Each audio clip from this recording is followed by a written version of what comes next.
Wolverine के ये बात सुनकर जॉर्ज परेशान नहीं हुआ, बल्कि हल्की सी मुस्कुराहट उसके चेहरे पर आ गई, क्योंकि वुल्वरीन ने पहले ही इस डायरेक्शन में सोच लिया था। इसका मतलब जॉर्ज सही था। वुल्वरीन बाहर से सख्त लेकिन अंदर से नरम दिल का इंसान था, और वो अब भी मदद करना चाहता था। टोनी स्टार्क वो टाइप का इंसान है जिसे हमें खुद मिलकर जज करना होगा। अगर वो ट्रस्टवर्दी ना ही निकला तो तुम इस मिशन से अच्छा खासा रिवॉर्ड कमा सकते हो और यहाँ से निकल सकते हो। पैसे के साथ तुम प्रोफेसर को लेकर वो जिंदगी जी सकते हो जो तुम चाहते हो, बिना हमारे टेंशन के। कैसा रहेगा? मुझे सोचना होगा। वुल्वरीन ने कार की सीट से स्ट्रॉन्ग लिकर की बोतल निकाली और एक सांस में पी गया। फिर आंखें बंद करके काफी देर तक सोचता रहा और आखिर में बोला, ठीक है, मैं मदद करूंगा, लेकिन एक शर्त पर, प्रोफेसर साथ नहीं आएगा। प्रोफेसर की हालत इतनी सिंपल नहीं जितनी तुम समझ रहे हो। वो अपनी एबिलिटीज को कंट्रोल नहीं कर सकता, और अगर वो न्यूयॉर्क में आया तो अथॉरिटीज में पैनिक मच जाएगा और सब कुछ और भी मुश्किल हो जाएगा। जॉर्ज ने सोचकर सार हिल दिया। वो प्रोफेसर एक्स की एबिलिटीज को यूज करने पर फोकस कर रहा था, लेकिन उसने ये नहीं सोचा था कि इस मैसिव वेपन को न्यूयॉर्क ले जाना कितनी बड़ी प्रॉब्लम्स क्रिएट कर सकता है। शायद शील्ड का ध्यान भी उन पर आ जाए, इसलिए बेहतर यही था कि उसे साथ न लाया जाए। ज्यादा से ज्यादा वो बदाया को टॉर्चर करके भी टोनी स्टार्क की लोकेशन निकल सकते थे। डेथ थ्रेट के नीचे वो शायद बोल ही देता। ये भी उनके लिए एक फायदा था कि प्रोफेसर एक्स, जो फिलहाल डिसेबल था, मिशन का हिस्सा नहीं बना पड़ेगा। सिर्फ जॉर्ज और वुल्वरीन मिलकर काम करें तो एफिशिएंसी भी ज्यादा होगी। यहाँ से जल्दी निकलते हैं। जो गन शॉट्स हमने सुने हैं वो पुलिस को अट्रैक्ट कर लेंगे। जब जॉर्ज ने एग्रीमेंट फाइनल कर लिया, गैब्रिएला ने सुकून की सांस ली और जमीन पर पड़े डेड थग्स को देखते हुए जल्दी से याद दिलाया। वुल्वरीन ने एक बार फिर झुककर व्हील ठीक करना शुरू कर दिया। फिक्र मत करो, गनशॉट्स एक्चुअली अच्छी बात है, ये पुलिस को दिलेगा देंगे। खैर, वो लोग वैसे भी काफी दिलजित थे। इस दौरान जॉर्ज भी नीचे झुक गया और अपने हाथ के इशारे बार बार बदलने लगा। Restore to its original state। Spell activate होते ही जो व्हील उतर चुका था, वो अपने आप वापस अटैच हो गया। ये दूसरा स्पेल था जो वो हैंड जेस्चर से कास्ट कर सकता था। लगता है तुम्हारे जिस्म में सिर्फ प्रोफेसर एक्स और मैग्नीटो के जीन्स ही नहीं है। ये देखकर वुल्वरीन के चेहरे पर हैरत आ गई। जॉर्ज ने कंधे उचकाए और मुस्कुराया। सच कहूं तो मुझे खुद नहीं पता कि उन्होंने कितने जीन्स इंटीग्रेट किए हैं। तुम्हारी सिचुएशन मुझे मेरे एक बहुत बातूनी दोस्त की याद दिला रही है, जिसके जिसमें भी बहुत से म्यूटेंट जीन्स इंटीग्रेट हुए थे और उसे चप कर दिया गया था। वुल्वरीन ने गहरी सांस लेते हुए अपनी याद को याद किया। अफसोस, वो लोग अब इस दुनिया में नहीं रहे। खैर, दोस्त आते जाते रहते हैं, लेकिन जिंदगी चलती रहती है, इतना पेसिमिस्टिक मत बनो। जॉर्ज ने कैजुअली तसल्ली दी। वो अक्सर सोचता था कि वुल्वरीन ने फ्यूचर रिवर्सल एक्सपीरियंस किया है, या उसे दो टाइमलाइंस की मेमोरीज हैं, या फिर इस यूनिवर्स में मल्टीपल टाइमलाइंस एग्जिस्ट नहीं करती। एक्समैन के डेज ऑफ फ्यूचर पास्ट में पास्ट चेंज करने से प्रेजेंट भी चेंज हो जाता है, लेकिन मार्वल सिनेमैटिक यूनिवर्स में पास्ट चेंज करने से सिर्फ नया टाइमलाइन बनता है, ओरिजिनल प्रेजेंट पर असर नहीं होता। लेकिन ये बात वो अभी नहीं पूछ सकता था। उसे वुल्वरीन को पहले अच्छी तरह समझना होगा। वुल्वरीन ने उसकी तरफ थोड़ी हैरानी से देखा। लगता है तुम में सच में प्रोफेसर एक्स के जीन्स का कुछ हिस्सा है।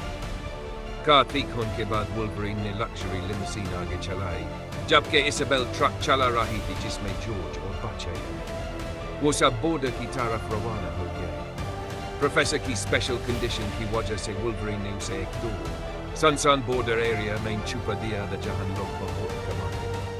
जब ये फैक्ट्री चलती थी तो ये शंघाई मेन हेडक्वार्टर वाली एक मल्टीनेशनल स्मेल्टिंग कंपनी चला रही थी। सिक्योरिटी सिचुएशन खराब होने की वजह से इसे छोड़ना पड़ा, इसलिए आमतौर पर यहाँ कोई नहीं आता। व्हीकल बॉर्डर पर एक अबैंडन फैक्ट्री के सामने रुक गई और वुल्वरीन ने जॉर्ज को इंट्रोड्यूस करते हुए बताया, क्योंकि एल पासो मेक्सिको के बहुत करीब है और यहाँ इलीगल बॉर्डर क्रॉसिंग भी होती रहती है, इसलिए एरिया में काफी चाउस था, जो उनके लिए हिट रहने में मदद करता।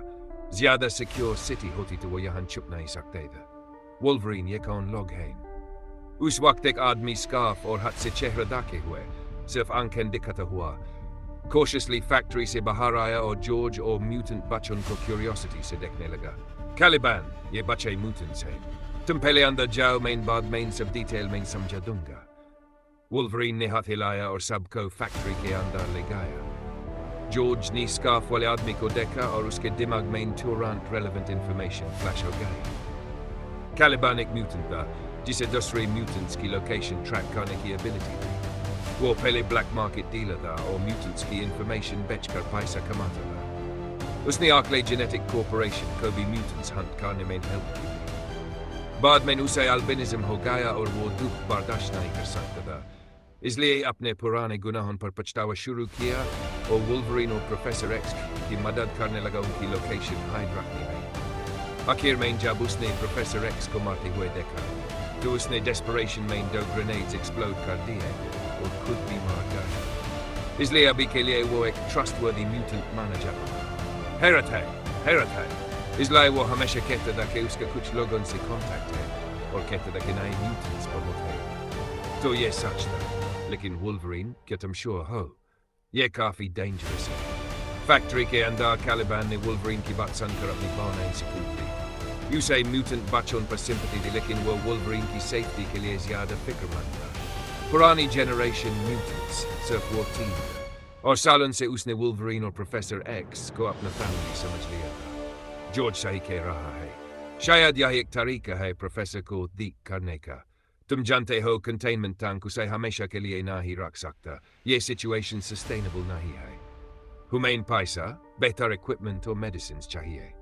इसके अलावा मुझे कैनेडियन गवर्नमेंट पर भी भरोसा नहीं कि वो इन बच्चों के साथ अच्छा सलूक करेगी। गवर्नमेंट्स में अच्छे लोग नहीं होते।